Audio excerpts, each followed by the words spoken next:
too. She says she's got good news. I do. Brought to you by Weather Tight Windows, because if it ain't weather tight, it ain't right. Yes, I do have good news, and the reason why is Mercury, the planet of communication, is in the same sign as the sun. When Mercury was retrograde in December, it was behind the sun, and it is taken between December 10th and now for Mercury to catch up to the sun. Okay. So when you have the sun and Mercury in the same sign, your ideas have vitality and energy behind them, so you can put them into effect. So I thought I would go through all 12 signs and let you know where you can expect that. So for Aquarians in general, with the Sun and Mercury both in their sign, both in their first house, the Aquarian is the one that is projecting ideas out into the world, and then also coming up with a plan instead of just talking about it, coming up with a plan in order to implement that. Okay. And they have a much easier time doing it. And stuff they've been trying to put together for 4 or 5 weeks starts to roll forward.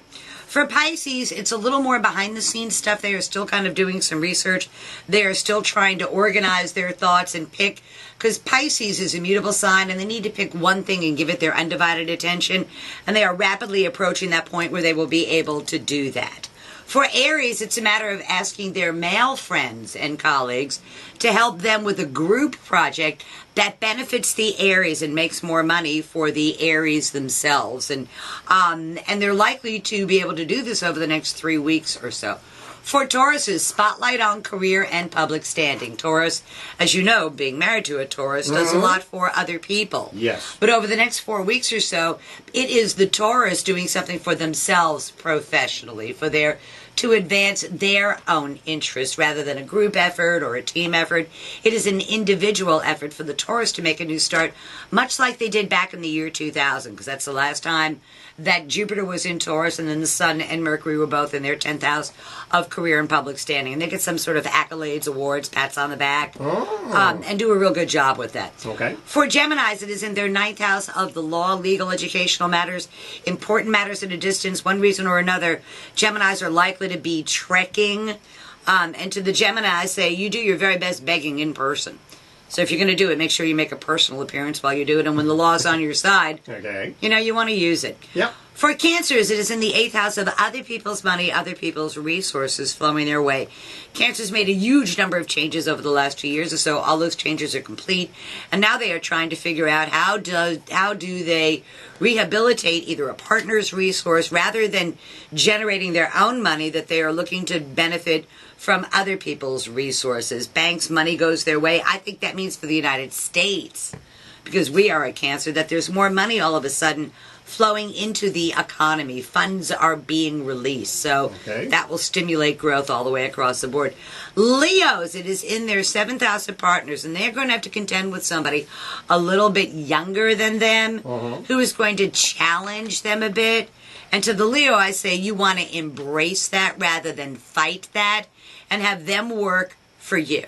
Okay. To further the Leo's interest. Yes. For Virgos, it's in their 6th house of work, and Virgos are trying desperately to find a way to use third millennium technology to make themselves more efficient. That Virgo's big goal over the next 3 or 4 weeks or so is to work smarter, not harder. And also for Virgo, there's some kind of medical thing that they need to deal with, and the news is not as bad as they were afraid of, and the fix is easier than they think. For Libras, it's in their 5th house of love affairs, children, sports, amusements, pleasures. Time for Libras to start to have a good time. They've been working very hard. They've been dealing with issues at home. That's all over now. And it's time to come out and literally entertain yourself. So if you're single, you'll be attracted to somebody. If you're married or if you're attached, that partnership finds the love again through open lines of communication. For Scorpios, they're having a rough time with this energy. It's in their 4th house of home. It's in the nadir of their chart. And they've got some kind of problem at home that they just need to deal with. They were hoping it would go away.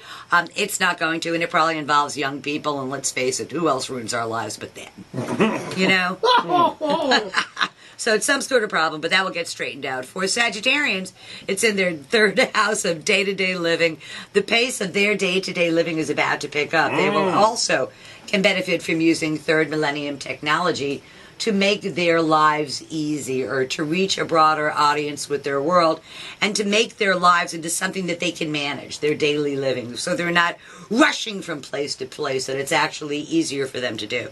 For Capricorns, it's about making money, and it's about making money through their own efforts, through the fruits of their own labor.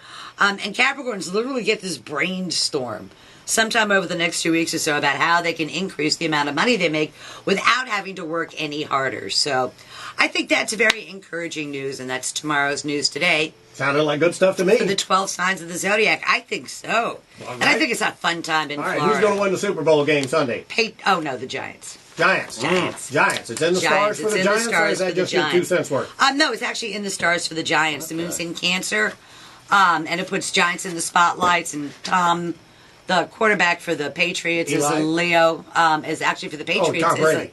Tom Brady is a Leo, and Cancer being behind their sign doesn't give them a whole lot of vitality. If that guy's not on, the Patriots will lose, and I think the Giants will be on. So, all righty, you heard it. That's first my right pick here. right We'll there. see you next week. Always a pleasure.